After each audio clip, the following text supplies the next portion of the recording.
ಎಲ್ಲಾ ಹಾನಿಯಿಂದ ಕೂದಲನ್ನು ರಕ್ಷಿಸುತ್ತೆ. ಬರೀ Amrut noni reach root premium hair oil. ನಟ ದರ್ಶನ್ ಅವರು 6 ದಿವಸಗಳ ಕಾಲ ಪೊಲೀಸ್ ಕಸ್ಟಡಿಯಲ್ಲಿದ್ದಾರೆ. ಸಾಕಷ್ಟು ವಿಚಾರಗಳು ಚಿತ್ರರಂಗದಲ್ಲಿ ಇದನ್ನ ಬೆಳವಣಿಗೆ ಕಂಡು ಬರ್ತಾ ಇದೆ. ಬ್ಯಾನ್ ಮಾಡ್ಬೇಕನ್ನೋ ಕೂಗು ಕೇಳಿ ಬರ್ತಾ ಇದೆ. ಇದ್ರ ಬಗ್ಗೆ ಮಾತಾಡಕ್ಕೆ ಕರ್ನಾಟಕ ಚಲನಚಿತ್ರ ವಾಣಿಜ್ಯ ಮಂಡಳಿಯ ನಿರ್ಮಾಪಕರ ಸಂಘದ ಅಧ್ಯಕ್ಷರಾಗಿರುವಂತ ಉಮೇಶ್ ಬಣಗಾರ್ ಅವರು ನಮ್ಮ ಜೊತೆಗಿದ್ದಾರೆ. ಅವ್ರನ್ನ ಮಾತಾಡಿಸ್ತಾ ಹೋಗ್ತೀನಿ. ಸರ್, ಫಸ್ಟ್ ರಿಯಾಕ್ಷನ್, ಒಬ್ಬ ನಟನಾಗಿ ಕನ್ನಡ ಚಿತ್ರರಂಗದಲ್ಲಿ ಇದೇ ಮೊದಲ ಬಾರಿಗೆ ಒಂದು ಕೊಲೆ ಮಾಡುವಂತ ಆರೋಪ ಕೇಳಿ ಬರ್ತಾ ಇರುವಂತದ್ದು. ಸೊ ಇದಕ್ಕೆ ನಿಮ್ಮ ಫಸ್ಟ್ ರಿಯಾಕ್ಷನ್ ಏನು? ಮೇಡಮ್, ಈ ಘಟನೆ ಆಗಬಾರ್ದಾಗಿತ್ತು, ಆಗೋಗಿದೆ ಮೇಡಮ್. ಅದು ಆಗಿರೋದನ್ನ ಇಡೀ ಚಿತ್ರರಂಗ, ನಿರ್ಮಾಪಕರ ಸಂಘ, ವಾಣಿಜ್ಯ ಮಂಡಳಿ ಮತ್ತೆ ಎಂಟೈರ್ ನಮ್ಮ ಚಿತ್ರರಂಗವೇ ಅದನ್ನ ಖಂಡಿಸಿದೆ. ಮುಂದಕ್ಕೂ ಕೂಡ ಖಂಡಿಸ್ತೀವಿ ಮೇಡಮ್. ಸರ್, ಬ್ಯಾನ್ ಮಾಡಬೇಕು ದರ್ಶನ್ ಅವರನ್ನ ಅನ್ನೋ ಕೂಗು ಜೋರ ಕೇಳಿ ಬರ್ತಾ ಇದೆ. ಸೊ ಕರ್ನಾಟಕ ಚಲನಚಿತ್ರ ವಾಣಿಜ್ಯ ಮಂಡಳಿ ಇದಕ್ಕೆ ಯಾವ ತರ ತೀರ್ಮಾನ ಕೈಗೊಳ್ಳುತ್ತೆ? ಬ್ಯಾನ್ ಮಾಡುತ್ತಾ ಇಲ್ವೋ? ಮೇಡಮ್, ಯಾವುದೇ ಅಂಗಸಂಸ್ಥೆಗಳಾಗ್ಬೋದು, ಸಂಸ್ಥೆಗಳಾಗ್ಬೋದು, ಒಬ್ಬ ವ್ಯಕ್ತಿಯನ್ನ ಬ್ಯಾನ್ ಮಾಡೋದಕ್ಕೆ ಯಾವುದೇ ರೀತಿಯಾದಂತಹ ರೈಟ್ಸು ನಮಗಿಲ್ಲ ಮೇಡಮ್. ಅಂದ್ರೆ ಸಂಘ ಸಂಸ್ಥೆಗಳಿಗಿರೋದಿಲ್ಲ. ಕಾನೂನಿನ ಆದೇಶ ಏನಾದರೂ ಹೊರಟಲ್ಲಿ, ಕಾನೂನಿನ ಆದೇಶ ಬಂದಲ್ಲಿ ಅನಿವಾರ್ಯವಾಗಿ ನಾವು ಕಾನೂನಿಗೆ ತಲೆ ಬಗ್ಗಿಸ್ಲೇಬೇಕಾಗ್ತದೆ. ಯಾಕಂದ್ರೆ ಕಾನೂನಿಗಿನ ದೊಡ್ಡವರು ಈ ಜಗತ್ತಲ್ಲಿ ಯಾರು ಇಲ್ಲ ಮೇಡಮ್. ಸರ್, ಬ್ಯಾನ್ ಬೇಡ ಅಂದ್ರೆ ನೀವು ಇತ್ತೀಚಿನ ದಿನಗಳಲ್ಲಿ ಒಂದು ಘಟನೆ ನೆನಪಿಸಬಹುದು. ರೇವ್ ಪಾರ್ಟಿ ನಡೆಯುತ್ತೆ. ಹೇಮಾ ಅವರನ್ನ ಅಲ್ಲಿಯ ಚಲನಚಿತ್ರ ವಾಣಿಜ್ಯ ಮಂಡಳಿ ಏನಿದೆ ಅದು ಕಂಪ್ಲೀಟ್ ಆಗಿ ಬ್ಯಾನ್ ಮಾಡುತ್ತೆ, ಅವರನ್ನ ಸಂಘದಿಂದ ಕೈ ಬಿಡುತ್ತೆ. ಸೊ ಅಂತಹ ನಿರ್ಧಾರ ದರ್ಶನ್ ವಿಚಾರದಲ್ಲಿ ಯಾಕೆ ನಡೆಯೋದಿಲ್ಲ ಅಂತ ಮೇಡಮ್, ಅದು ಅವರವರ ಬೈಲಾಗಳು ಅಂತ ಏನೇನು ಇರ್ತವೆ.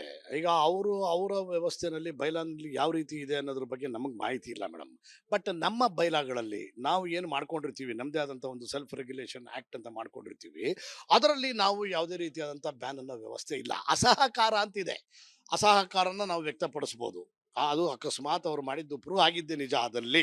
ಯಾಕಂದರೆ ಕಾನೂನಿನ ಆದೇಶ ಇನ್ನೂ ಇಲ್ಲ. ಬಟ್ ಬಾಹ್ಯ ಲೋಕಕ್ಕೆ, ಮೇಲ್ನೋಟಕ್ಕೆ ಅದು ಆಗಿದೆ ಅಂತಕ್ಕಂಥದ್ದು ಎಲ್ರಿಗೂ ಗೊತ್ತಿದೆ, ನಮಗೂ ಗೊತ್ತಿದೆ, ನಿಮಗೂ ಗೊತ್ತಿದೆ. ಆದರೆ ಪರಿಸ್ಥಿತಿ, ವಾತಾವರಣ ಏನಿದೆ, ಅಲ್ಲಿ ಆದೇಶ ಏನು ಬರುತ್ತೆ ಅನ್ನೋದ್ರ ಮೇಲೆ ಉಳಿದದ್ದು ಡಿಪೆಂಡ್ ಆಗಿದೆ ಮೇಡಮ್. ಕಾನೂನು ಕೆಲಸ ಮಾಡ್ತಾ ಇರುತ್ತೆ. ಸರ್, ಕರ್ನಾಟಕ ಚಲನಚಿತ್ರ ವಾಣಿಜ್ಯ ಮಂಡಳಿ ಒಬ್ಬ ನಿರ್ಮಾಪಕರ ಸಂಘದ ಅಧ್ಯಕ್ಷರಾಗಿ ನೀವುಗಳು ಏನ್ ಮಾಡ್ತೀರಾ ಅಂತ ಹೇಳಿ? ಮೇಡಮ್, ಅದೇ ಹೇಳಿದ್ರೆ ಇವತ್ತು ಮೀಟಿಂಗ್ ಇದೆ. ಇವತ್ತು 4 ಗಂಟೆಗೆ ಇ.ಸಿ ಮೀಟಿಂಗ್ ಇದೆ. ಆ ಇ.ಸಿ ಮೀಟಿಂಗ್ನಲ್ಲಿ ನಮ್ಮ ಚಿತ್ರರಂಗವನ್ನು ಕಟ್ಟಿದಂಥ ಹಿರಿಯರು ಇರ್ತಾರೆ, ಮಾಜಿ ಅಧ್ಯಕ್ಷಗಳಿರ್ತಾರೆ. ಅವ್ರುಗಳೆಲ್ಲರ ಅಭಿಪ್ರಾಯಗಳನ್ನು ಕ್ರೋಢೀಕರಿಸಿ ಏನು ಮಾಡಬೇಕು ಅನ್ನೋದ್ರ ಬಗ್ಗೆ ತೀರ್ಮಾನಕ್ಕೆ ಬರ್ತೀವಿ ಮೇಡಮ್. ಯಾಕೆ ಈ ಮಾತಂದ್ರೆ ಸರ್, ರಾಬರ್ಟ್ ಸಿನಿಮಾಕ್ಕೆ ಒಂದು ಸಮಸ್ಯೆ ಆಗುತ್ತೆ ಅಂದಾಗ ಇಡೀ ಫಿಲಂ ಚೇಂಬರ್ ಒಟ್ಟಿಗೆ ಆಗುತ್ತೆ, ಒಂದು ಧ್ವನಿ ಆಗುತ್ತೆ. ಈ ವಿಚಾರ ಕೊಲೆ ಅಂತ ಒಂದು ಆರೋಪ ಕೇಳಿ ಬಂದಾಗ ಯಾಕೆ ಯಾವುದೇ ಒಂದು ನಿರ್ಧಾರಕ್ಕೆ ಮೀನಾಮೇಷ ಎಣಿಸ್ತಿದ್ದೀರಾ ಅಂತೇಳಿ? ಮೀನಾಮೇಷ ಎಣಿಸೋ ವ್ಯವಸ್ಥೆ ಇಲ್ಲ ಮೇಡಮ್. ಯಾಕಂದ್ರೆ ಇದು ಕಾನೂನಿನ ಅಂಗಳದಲ್ಲಿದ್ದಾಗ ನಾನು ಹೇಳ್ತಾ ಇರೋದು ನಿಮಗೆ, ನೀವು ದಯಮಾಡಿ ಅರ್ಥ ಮಾಡ್ಕೊಳ್ಳಿ. ಕಾನೂನಿನ ಅಂಗಳದಲ್ಲಿದ್ದಾಗ ಸಬ್ಜುಡಿಷ್ ಆಗುತ್ತೆ. ಅದನ್ನು ನಾವು ಯಾವುದೇ ರೀತಿಯಾದಂಥ ತೀರ್ಮಾನಗಳನ್ನ ನಾವು ತಗೊಳ್ಳೋದ್ರಿಂದ ಅಲ್ಲಿ ಕಾನೂನಿನ ಅಡಚಣೆಗಳಾಗ್ತವೆ ಅನ್ನೋ ಒಂದು ಕಾರಣಕ್ಕೆ ಇದನ್ನು ಸ್ವಲ್ಪ ಮೊನ್ನೆ 1-3 ದಿವಸದಿಂದ ಡಿಲೇ ಮಾಡಿ ಇವತ್ತು ಮೀಟಿಂಗ್ ಕರೆದಿದ್ದೀವಿ. ಏನು ಮೀಟಿಂಗಲ್ಲಿ ಏನು ಔಟ್ಪುಟ್ ಬರುತ್ತೋ ಅದ್ರ ಪ್ರಕಾರ ನಾವು ಮಾಡ್ತೀವಿ ಮೇಡಮ್. ಯಾವುದೇ ರೀತಿಯಾದಂಥ ಪಾರ್ಶಾಲಿಟಿ ಆಗಲಿ ಅಥವಾ ಇನ್ಯಾರನ್ನು ಉಳಿಸೋ ಅಂಥ ಒಂದು ಕಾರ್ಯಕ್ರಮವನ್ನಾಗಲಿ ನಾವು ಇಂಥ ಒಂದು ವ್ಯವಸ್ಥೆಗಳಲ್ಲಿ ಮಾಡೋದಕ್ಕೆ ನಾವು ಯಾರೂ ರೆಡಿ ಇಲ್ಲ ಮೇಡಮ್. ಯಾಕಂದ್ರೆ ಈ ಹಿಂದೆ ಒಂದು ನಟಿ ವಿಚಾರಕ್ಕಾಗಿರ್ಬೋದು, ಒಬ್ರು ನಟಿ ವಿಚಾರಕ್ಕೆ ಅವನ್ನ ಬ್ಯಾನ್ ಮಾಡ್ತೀರಾ, ವಾಪಸ್ ಅದನ್ನ ಕೈ ಬಿಡಲಾಗುತ್ತೆ, ನಟನ್ ವಿಚಾರದಲ್ಲಿ ಇದೆಲ್ಲ ನಡೆಯುತ್ತೆ.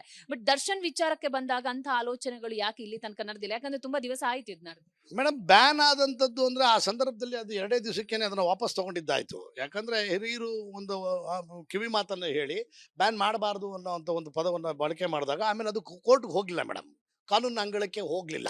ಅದು ಅವರವರಲ್ಲೇ ಅಂಡರ್ಸ್ಟ್ಯಾಂಡಿಂಗಲ್ಲೇ ಮುಗಿದೋಯ್ತು.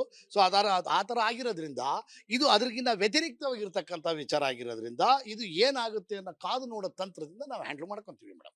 ಕನ್ನಡ ಚಿತ್ರರಂಗದ ಇತಿಹಾಸದಲ್ಲೇ ಮೊದಲ ಬಾರಿಗೆ ರೌಡಿ ಶೀಟರ್ ಪಟ್ಟವನ್ನ ಒಬ್ಬ ನಟನಿಗೆ ಹೇರ್ಬೇಕು ಅಂತ ಮುಂದಾಗಿರುವಂತದ್ದು ಇದು ಕನ್ನಡ ಚಲನಚಿತ್ರ ಇತಿಹಾಸದಲ್ಲೇ ಮೊದಲ ಬಾರಿಗೆ ಈ ತರ ಆಗ್ತಾ ಇರುವಂತದ್ದು. ಇದ್ರ ಬಗ್ಗೆ ದುರಾದೃಷ್ಟ ಮೇಡಮ್, ದುರಾದೃಷ್ಟ.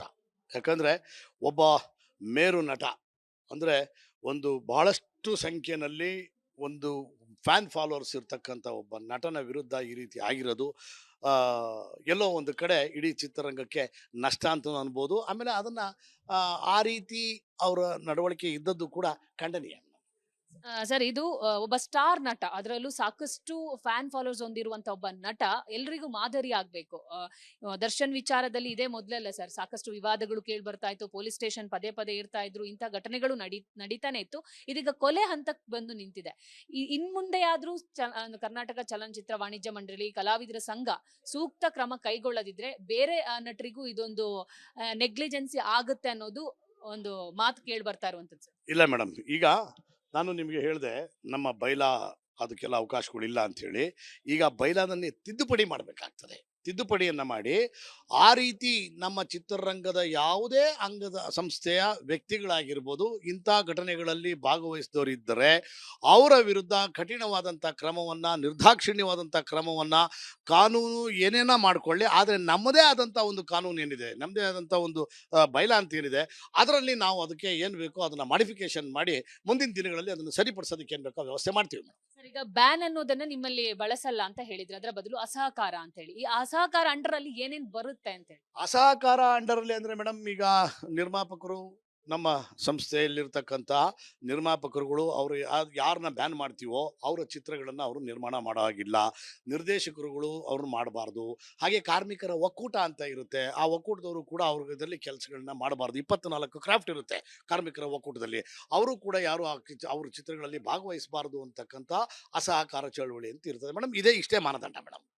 ಒಂದು ವೇಳೆ ಸರ್ ಪ್ರದರ್ಶಕರು ಕೂಡ ಎಲ್ಲೋ ಒಂದು ಕಡೆ ವಾಣಿಜ್ಯ ಮಂಡಳಿಯ ಒಂದು ಅಂಗಸಂಸ್ಥೆ, ಅದನ್ನು ಕೂಡ ಒಂದು ಮಾತೃ ಸಂಸ್ಥೆ ಜೊತೆನಲ್ಲಿರೋದ್ರಿಂದ ಅವರು ಕೂಡ ತೀರ್ಮಾನಗಳನ್ನ ತಗೊಂಡ್ರೆ ಅವರ ಚಿತ್ರಗಳನ್ನು ಅವರ ಚಿತ್ರಮಂದಿರಗಳಲ್ಲಿ ಬಿಡುಗಡೆ ಮಾಡಲ್ಲ ಅಂತಕ್ಕಂಥ ವ್ಯವಸ್ಥೆಗೆ ನಮ್ಮ ಪ್ರದರ್ಶಕರ ಸಂಘನೂ ಕೂಡ ಬರುತ್ತೆ ಮೇಡಮ್. ನನ್ನ ಜೀವನದಲ್ಲಿ ನಾನು ಮಾತ್ರವಲ್ಲ, ನನ್ನ ಕೂದಲು ಕೂಡ ಆಗಿರ್ಬೇಕು ಸ್ಟ್ರಾಂಗ್ ಅಂಡ್ ಸ್ಟೈಲಿಶ್. ಬರೀ Amrut noni reach root premium hair oil ನೊಂದಿಗೆ. Reach root premium hair oil. ಈಗ ಕರ್ನಾಟಕ ಚಲನಚಿತ್ರ ವಾಣಿಜ್ಯ ಮಂಡಳಿ ಏನೋ ಮೀಟಿಂಗ್ ಕರೆದಿದೆ, ಇದಕ್ಕೆ ಕಲಾವಿದರ ಸಂಘ ಕೈ ಜೋಡಿಸಿದ್ಯಾ? ಅಲ್ಲಿಯ ಸದಸ್ಯರಾಗಿರ್ಬೋದು, ಏನ್ ಹೇಳಿದ್ದಾರೆ ಅಂತ ಮೇಡಮ್? ಈಗ ಕಲಾವಿದರ ಸಂಘದ ಕಾರ್ಯದರ್ಶಿಗಳಾದಂತಹ ರಾಕ್ಲೈನ್ ವೆಂಕಟೇಶ್ ಅವರು ನಮ್ಮ ಕಾರ್ಯಕಾರಿ ಸಮಿತಿಯ ಸದಸ್ಯರಾಗಿದ್ದಾರೆ. ಸೊ ಅವರು ಕೂಡ ಇವತ್ತಿನ ಸಭೆಯಲ್ಲಿ ಭಾಗವಹಿಸಬಹುದು. ಅವರು ಊರಲ್ಲಿದ್ದಾರೆ ಅಲ್ಲೋ ಗೊತ್ತಿಲ್ಲ, ಯಾಕಂದ್ರೆ ಇದು ಎಮರ್ಜೆನ್ಸಿ ಇಸಿ ಆಗಿರೋದ್ರಿಂದ ಅವ್ರ ವ್ಯವಸ್ಥೆ ಏನಿದೆ ಅಂತ ಗೊತ್ತಿಲ್ಲ. ಅವರು ಅಕಸ್ಮಾತ್ ಬಂದ್ರೆ ಅವ್ರ ಕಾರ್ಯದರ್ಶಿಗಳಾಗಿರೋದ್ರಿಂದ, ಈಗ ಅಧ್ಯಕ್ಷರು ಇಲ್ಲದೆ ಇರೋದ್ರಿಂದ, ಯಾಕಂದ್ರೆ ಅಂಬರೀಷ್ ಅಣ್ಣ ಅವ್ರು ಇಲ್ಲದೆ ಇರೋದ್ರಿಂದ ಈಗ ಅವ್ರ ಕಾರ್ಯದರ್ಶಿಗಳು ಬಂದಾಗ ಅವ್ರು ಏನ್ ತೀರ್ಮಾನ ತಗೊಂತಾರೆ ಅನ್ನೋದ್ರ ಮೇಲೆ ಉಳಿದಂಥದ್ದು ಡಿಪೆಂಡ್ ಆಗಿದೆ. ಒಂದು ವೇಳೆ ದರ್ಶನ್ ಅವರು ಕೊಲೆ ಪ್ರಕರಣದಲ್ಲಿ ಭಾಗಿಯಾಗಿದ್ರು ಅಥವಾ ಸಾಬೀತಾದ್ರೆ ಮುಂದೆ ಕನ್ನಡ ಚಲನಚಿತ್ರ ವಾಣಿಜ್ಯ ಮಂಡಳಿ ಯಾವ ತರ ನಿರ್ಧಾರ ಕೈಗೊಳ್ಳುತ್ತೆ ಅಂತ ಇದು ಸಭೆಗಿಂತ ಮುಂಚೆ ಹೇಳೋದು. ಸರ್ಕಾರ ಮತ್ತೆ ನ್ಯಾಯಾಲಯ ತಗೊಳ್ತಕ್ಕಂಥ ತೀರ್ಮಾನಕ್ಕೆ ಎಲ್ಲರೂ ಕೂಡ ಕಟಿಬದ್ಧರಾಗಿರ್ಬೇಕಾಗ್ತದೆ. ಆ ಒಂದು ಇದನ್ನ ಅಂದ್ರೆ ಅವರ ಯಾವುದೇ ಆದೇಶಗಳನ್ನ ಕೊಟ್ಟರು ಕೂಡ ಅದನ್ನ ವಾಣಿಜ್ಯ ಮಂಡಳಿ ಎತ್ತಿಡಿಯುತ್ತೆ ಮೇಡಮ್. ಅದ್ರ ಪ್ರಕಾರನೇ ಅಲ್ಲಿ ಏನು ಆದೇಶ ಬರೋದು ಅದ್ರ ಪ್ರಕಾರ ನಾವು ನಡ್ಕೋಬೇಕಾಗ್ತದೆ. ನೋಡಿದ್ರಲ್ಲ, ಇದಿಷ್ಟು ನಿರ್ಮಾಪಕರ ಸಂಘದ ಅಧ್ಯಕ್ಷರಾಗಿರುವಂತ ಉಮೇಶ್ ಬಣ್ಗಾರ್ ಅವರ ಮಾತಾಗಿತ್ತು. ಕ್ಯಾಮರಾ ಪರ್ಸನ್ ಸತೀಶ್ ಜೊತೆ ದೀಪಿಕಾ, ವಿಸ್ತಾರ ನ್ಯೂಸ್, ಬೆಂಗಳೂರು. ಅನುಕ್ಷಣದ ಸುದ್ದಿಗಳಿಗಾಗಿ ವಿಸ್ತಾರ ನ್ಯೂಸ್ ಯೂಟ್ಯೂಬ್ ಚಾನೆಲ್ ಸಬ್ಸ್ಕ್ರೈಬ್ ಮಾಡಿ. ಹೊಸ ಸುದ್ದಿಗಳ ನೋಟಿಫಿಕೇಶನ್ಗಾಗಿ ಬೆಲ್ ಐಕಾನ್ ಕ್ಲಿಕ್ ಮಾಡಿ. ಲೇಟೆಸ್ಟ್ ಅಪ್ಡೇಟ್ಸ್ಗಾಗಿ www.vistaranews.com ವೆಬ್ಸೈಟ್ಗೆ ವಿಸಿಟ್ ಮಾಡಿ. ಅಂಗೈಯಲ್ಲೇ ಜಗತ್ತಿನ ಸುದ್ದಿ ತಿಳಿಯಲು ವಿಸ್ತಾರ ನ್ಯೂಸ್ ಕನ್ನಡ ಆಪ್ ಡೌನ್ಲೋಡ್ ಮಾಡಿ.